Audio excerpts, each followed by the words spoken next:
안녕하세요. 저는 2310 대치에서 휘문공 1학년 국어를 담당하고 있는 김성재 강사입니다.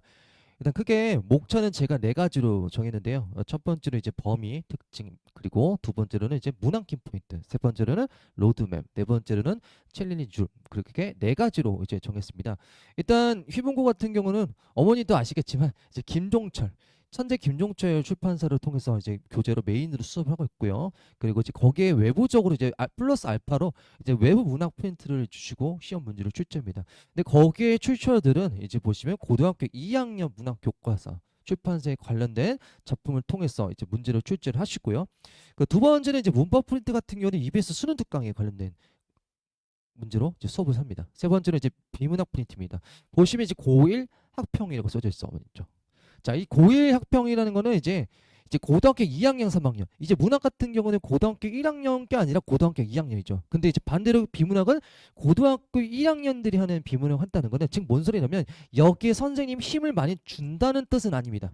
실제로 문제 출제를 기출들을 보면 충분히 풀 수 있다는 거죠. 그럼에도 불구하고 어머니들 입장에서는 우리 아이가 비문학 많이 힘든데 좀 걱정이 된다라고 생각할 수도 있겠습니다. 그게 실제로 모의고사처럼 모르는 지문이 나와서 그 글을 읽고 문제를 푸는 거라면 충분히 비문학 약한 친구는 힘들 수 있겠죠. 그렇지만 시험 문제 출제를 하는 거기 때문에 그 본문에 관련된 비문학 내용은 정해져 있습니다. 그렇기 때문에 제가 어떻게 해서 철저하게 준비해주고 이해만 시켜주고 그렇게 한다면 충분히 시험 문제 대비를 하는 데 있어서 어려움은 없다라고 말씀드리고 싶습니다. 자, 네 번째로는 이제 어휘부교재입니다. 이제 어휘부교재는 거는 휘문고의 특징적인 게좀 어휘부 교재 단어를 외워야 되죠. 근데 이게 우리 1학년 친구들 입장에서는 이제 문학이나 비문학이나 문법이 더 중요하지 어휘가 뭐가 중요해라고 생각할 수도 있겠지만 실제로 우리 아이들은 어휘 파트에서 엄청 많은 게 틀립니다. 그리고 문제 또한 또 쉽지 않습니다. 그렇기 때문에 이거는 무조건 클리닉 때 어휘 테스트를 진행하고 나서 그 이후에 문학이라든지 비문학이라든지 문법이라든지 거기에 관련된 테스트를 진행을 한다고 말씀을 드리고 싶습니다. 자, 흰문고 이제 범위 특징인데요. 갑자기 제가 이상한 표를 써놨습니다, 어머님들. 제가요 2012년도부터 2026년도까지 제가 기출을 다 풀어보고 그런 문제 출제 경향이 어떻게 되는지 다 공부를 해봤지만 특정적으로 제가 찾은 건 뭐냐면 보세요, 어머님들 24년도부터 보시면 선택형, 서답형 다 똑같이 밸런스 있게 나왔습니다. 뭐 선택형 같은 거는 뭐 어떨 때는 24문항, 어떨 때는 25, 어떨 때는 26이지만 자, 25년도부터 보시면 바뀌었습니다. 어떻게 됐죠? 1학기 중간고사 때는 2학기 기말고사 때는 중간고사 때는 보시면 어떻게 됐죠? 초록 색깔 보시면 이때는 빵문항, 이때는 5일 객관식. 그 다음에는 서술형 문제를 넣고 26문항. 그리고 또 빵문항. 자, 어떻게 됐죠? 실제로 26년도 어떻게 됐죠? 1학기 때 어땠죠? 서답형 3문항 냈죠? 근데 기말고사 때 29문항 냈습니다. 자, 이게 무슨 소리냐면 실제로 이제 29문항 1학기 기말고사 때 등급 커트라인 좀 높아졌죠. 실제로. 근데 그 전에 어땠었죠? 서답형 나올 때는 현저히 커트라인 떨어졌습니다. 이게 무슨 소리냐면 자, 제가 뒤에서 말씀드리겠지만 휘문고는 다른 학교 같은 경우는 이제 1학년을 4분기로 나눠서 문법을 중간고사, 기말고사, 1학기, 2학기, 중간고사, 기말고사 이렇게 나눠서 시험을 통해서 문법을 무조건 공통으로 문제를 출제합니다. 그런데 희망고는 좀 특이한 게 1학기 중간고사, 2학기 중간고사 때는 문법의 시험을 출제하지 않습니다. 그렇기 때문에 문학 같은 경우는 충분히 우리 아이가 못한지언정 사고과정 어떻게 인지하고 어떻게 접근하고 어떻게 풀어야 될지 충분히 준비할 수 있습니다. 시험 기간에. 그렇지만 반대로 문법 같은 경우는 생각해보세요, 어머님들. 이 네 개 파트를 나눠서 해야 될 거를 중간고사에 안 보고 1학기에 기말고사 때, 2학기 기말고사 때 몰아서 시험을 본다고 생각해 보시면 그 문법의 양은 어마어마합니다. 그렇기 때문에 거기서 고득점을 받는 친구들은 중간고사 때 시험이 문법이 아니더라도 또는 여름방학 때 또는 예비고일 때 그걸 충분히 문법을 어느 정도 공부를 한 친구라면 거기서 좀 더 변별력이 있지 않을까 싶습니다. 자, 다음입니다. 이제 이거는 2025년도 2학기 중간고사와 2학기 기말고사를 시험 범위를 제가 보여드렸는데 자, 여기 보시면 흰 색깔은 이제 다 교과서에 있는 작품들입니다. 여기 보시면 폭포 김수영 개요일 이거는 1단원에 있는 문제인데요. 여기 빨간색 보시면 폭포 이영규는 자 외부 작품 이제 빨간 색깔 같은 거는 이제 외부 작품이었습니다. 그리고 가시리 사서시조 또한 교과서였던 문제고 춘향전도 교과서였던 문제지만 이제 규원가라는 외부 작품 프린트 통해서 시험 문제를 출제했습니다. 자 충분히 이것 또한 또 준비할 수 있다라고 말씀드리고 싶습니다. 자 근데 이제 연계 출제 작품이라는 거 보시면 살아있는 것을 흔들리면서 이런 작품들이 있죠. 그러니까 여기에 관련된 문제를 충분히 준비할 수 있지만 우리 아이가 외부 작품 문제를 풀 수 있는 능력이 없다면 풀 수가 없겠죠. 그래도 걱정을 안 하셔도 됩니다. 충분히 이 문학 작품이라는 거는 어머님들 랜덤으로 뭔가 수백 개 있던 작품을 선생님이 끄집어서 내는 건 아닙니다. 여기에 관련된 작품, 여기에 관련된 주제, 여기에 관련된 시대적 배경 그런 거와 관련된 거를 문제를 내기 때문에 충분히 나올 수 있는 문제들을 제가 간추려서 같이 연기를 시키면서 문제를 풀면서 충분히 대비를 할 수 있다라고 말씀을 드리고 싶습니다. 충분히 제가 뒤에서 또 추가적으로 설명을 드리겠습니다. 자, 그래 보시죠. 중간고사 어땠죠? 문법 안 나왔습니다. 근데 기말고사 때 한글맞춤법 중세국어가 나왔습니다. 이때 실제로 이제 어려워질 거라고 말씀드리고 싶고요. 자, 이제 2학기 중간고사입니다. 2026년도입니다. 현재죠. 자, 중간고사 때 이렇게 했는데 자, 일단 폭포 이연기 했지만 안 나온다고 할 순 없죠. 그리고 플러스 여기서 빨간색 미정어서 났죠. 현재 어떤 작품이 나올지는 모릅니다. 그래도 충분히 저희가 내신 기간 통해서 그리고 주간지 테스트 풀면서 클리닉 문제 풀면서도 충분히 저랑 했던 문제들이 작품들이 충분히 나올 수 있다라고 다시 말씀을 드리고 싶습니다. 자, 휴먼고 두 번째 문항 키포인트입니다. 첫 번째 뭐죠? 보기 외적 중구를 통한 연계 문항입니다. 자, 실제로 이제 25년도에 나왔던 문제입니다. 자, 보시면 25년도 중간고사에 나왔던 문제인데 어머니들 보세요. 이게 실제로 이제 왜 다른 학교 같은 경우는 이 보기 지문이 이렇게 산문단으로 이렇게 엄청나게 통 크기로 어떤 이런 길이로 문제를 내지 않습니다. 그렇다는 거는 안 그래도 문제 푸는데 시간도 부족해 죽겠는데 이거를 다 읽고 거기다 선주했던 엄청나게 길습니다. 자, 보시면 이거 보시면 철학자 마사노스밤 뭐 시적정의 이런 것들 나왔습니다. 자, 실제로 이제 희문고에서는요 문학에 관련된 것 쓰면 문학에 관련된 보기 문학 수능 문제를 내는데 신기하게도 비문학과 융합해서 문제를 냈습니다. 제가 뭐라고 써놨죠? 이론 융합형입니다. 그 이론이 비문학 개념 철학에 관련된 것만 문제로 출제하십니다. 네, 법이나 그런 거 문제 출제 안 했고요. 계속 철학에 관련된 거로 이제 문학 작품과 융합해서 문제 냅니다. 자, 그럼 이런 문제 또한 제가 어떻게 준비했지 뒤에서 말씀드리겠고요. 자, 두 번째는 맥락적 감상형입니다. 이거는 쉽게 말해서 이거 일반적인 이제 진짜 우리가 모의고사 풀 때 그런 작품들입니다. 그런 보기 유형인데요. 이런 문제 같은 경우는 그냥 그 작가의 시대적 배경 그리고 그 작가의 표현법, 상징성 그런 거에 관련된 문제이기 때문에 이런 문제를 푸는 데 있어서는 그렇게 어렵지 않습니다. 근데 반대로 아까 첫 번째 뭐였죠? 이론 융합형. 이런 융합형 문제는 정말 우리 아이들이 힘들어할 겁니다. 그럼 어떻게 준비를 할 거냐? 네, 일단 자체 제작으로 저희가 주간지 우리 아이들한테 나갈 때는 제가 당연히 문제를 제작할 겁니다. 시중에 그런 문제 당연히 없을 겁니다. 자, 그래서 보시면 인간이 기다리면 단순히 그런 미래의 어떤 사건을 발생한다. 이런 것들은 뭐죠? 아까 제가 두 번째 말했던 맥락 감상력입니다. 충분히 우리 아이들 풀 수 있습니다. 그래도 거기에 맞춰서 주간지 문제를 따로 빼서 줄 겁니다. 따로 빼서 이거에 관련된 문제만 트레이닝을 시킬 겁니다. 두 번째는 이제 이론 융합형이죠.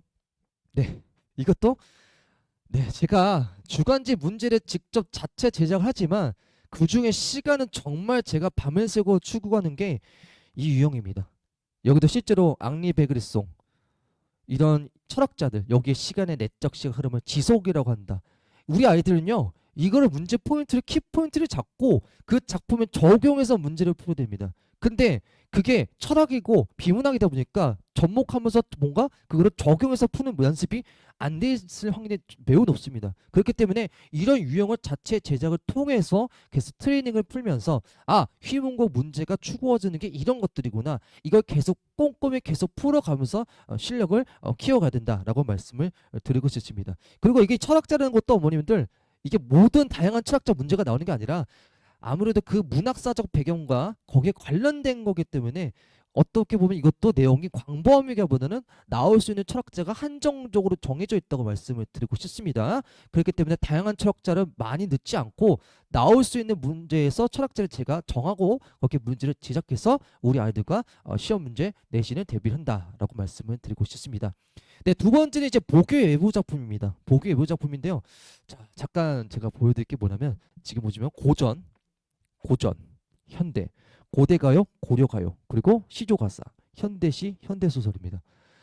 일단은 2학기 중간고사 때 고전시가의 그 범위가 많습니다. 가시림, 맵버들, 그리고 등등 고전시가가 많기 때문에, 그리고 실제로 1학기 기말고사 때도 누앙사, 수어지게 그런 수필 또한 고전시가 분량이 많았습니다.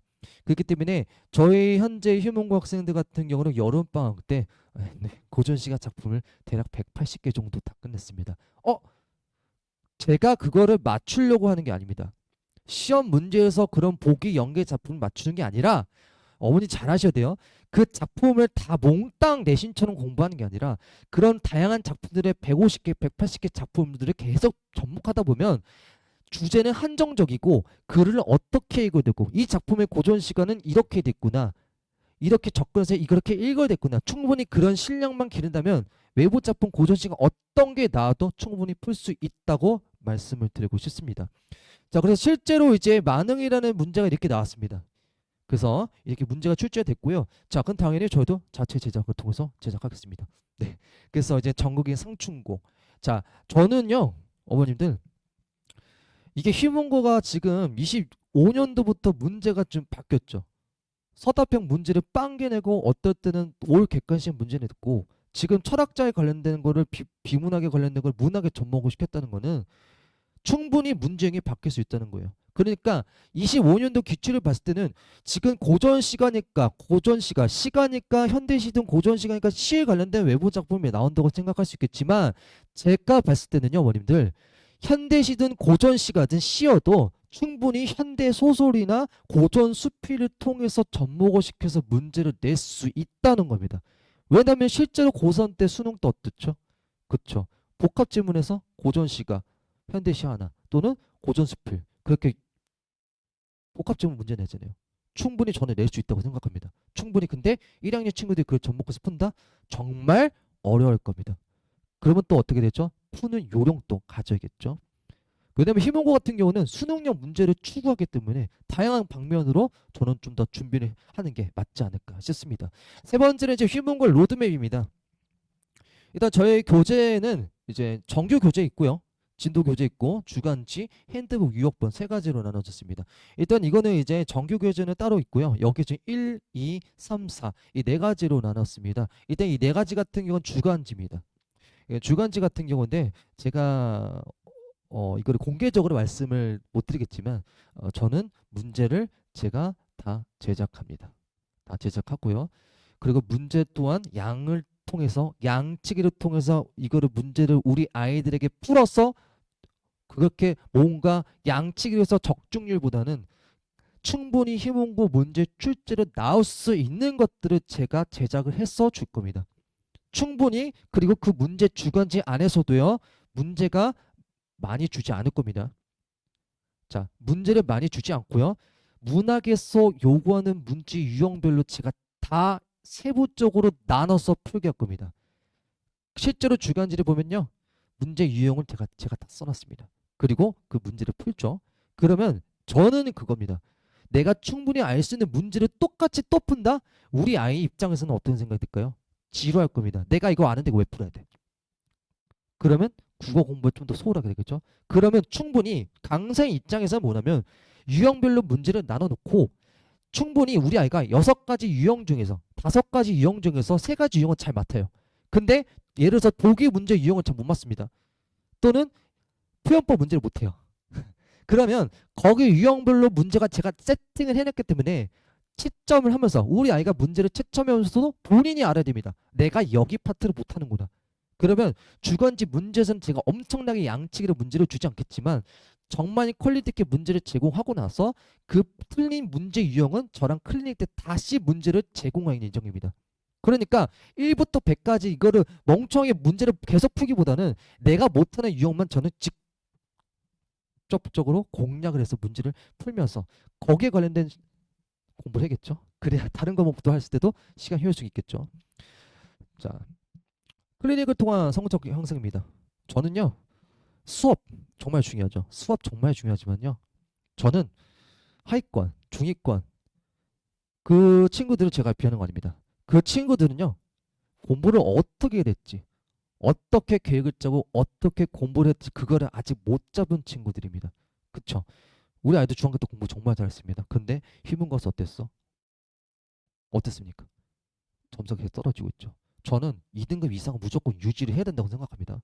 그렇기 때문에 클리닉 같은 경우는 1주차 클리닉은 30%, 그리고 2주차 클리닉 때는 계속 2주차에 배웠던 거를 계속 융합해서 풀 겁니다. 그럼 3주차는 어떻게 했죠? 당연히 1, 2주차 때 배웠던 것들 계속 누적을 통해서 테스트를 할 겁니다. 다시 말씀드리겠습니다, 어민인. 자, 클리닉 또한 문제도 주간지에 나간 것처럼 문제 유형별로 정말 쪼개고 쪼개서 나눠서 풀 겁니다. 그 안에서도 또 틀린 게 있으면 거기에 관련된 문제만 제가 제공할 겁니다. 자, 다음이고요. 네. 자, 클리닉이라는 건요, 당연히 맞죠. 문제 풀고 설명 듣는 게 좋습니다. 근데요, 우리 아이들은요, 문제 풀고 나서 뭐 정말 당하겠지만 문제 풀고 나서 해설지 보고 이거야, 그냥 넘어갑니다. 저는 그렇게 보지 않습니다.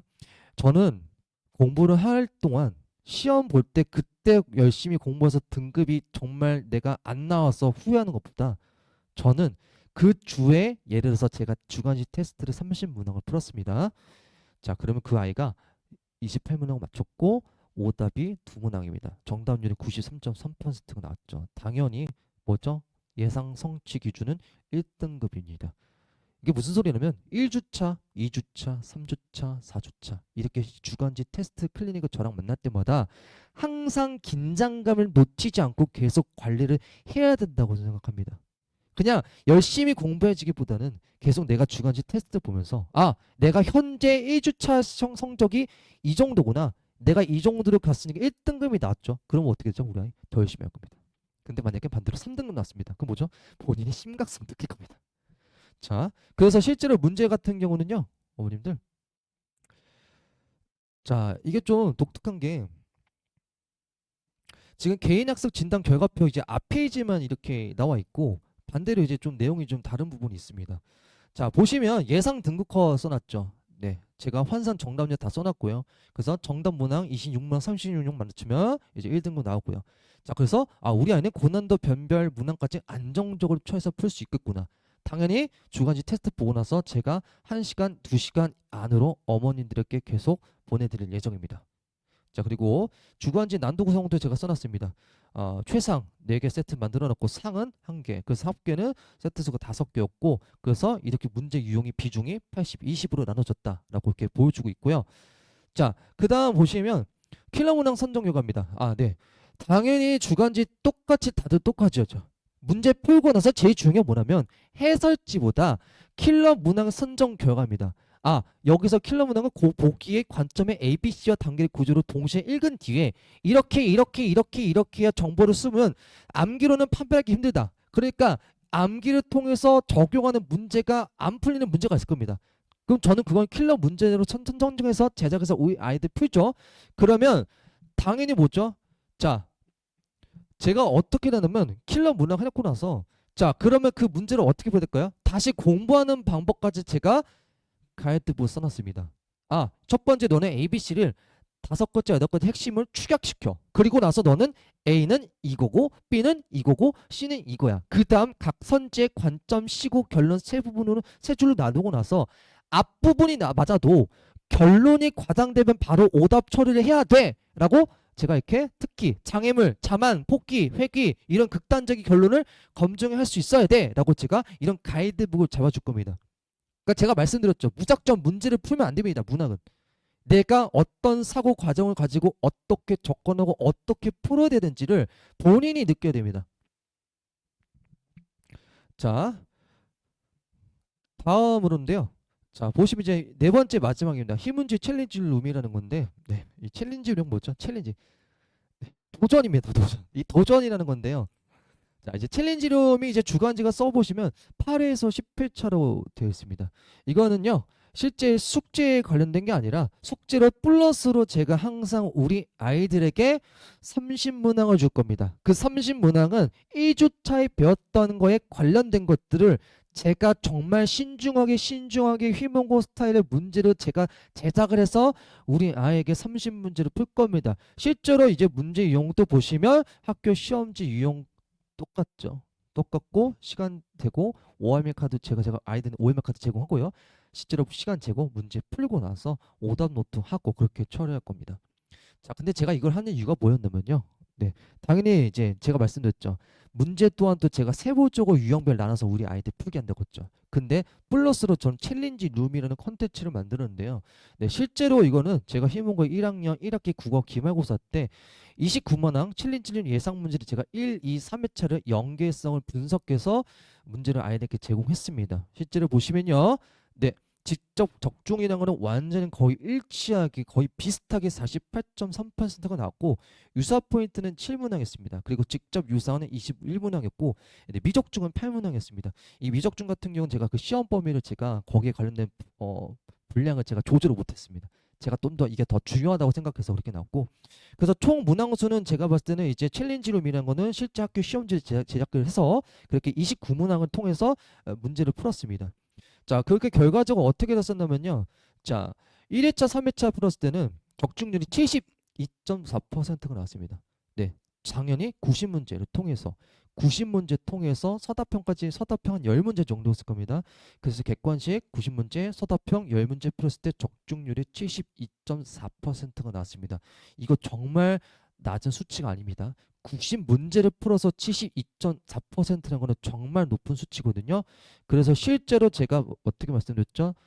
알파 플러스로 챌린지룸은 제가 8회차, 10회차까지 푸는다고 말씀드렸죠. 자, 그럼 실제로 이거 수치상 제가 이제 계산해 봤는데요. 10회차까지 예상 적중률은 이론적으로 최대까지 98.6%입니다.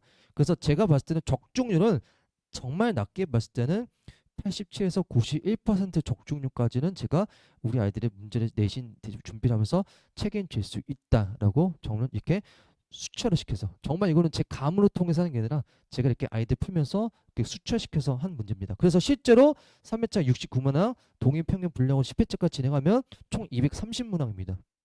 230문항 충분히 풀 수 있습니다. 그렇기 때문에 그렇게 풀게 되면 자 기존 미적중 영역이 이제 어문 규정이기 때문에 제가 미적중 8문항 했습니다. 어문 규정을 뺐습니다. 그건 따로 이제 테스트 미니고사로 이제 보기 때문에 단어는 그렇기 때문에 그런 식으로 이제 보완을 하면 최대 95%까지 나온다라고 말씀을 드리고 싶습니다. 자, 수업 같은 경우는 이제 어휘 테스트는 20분, 부교재의 어휘 이제 수업 시작하기 전에 제가 당연히 어휘 중요하다고 말씀드렸죠.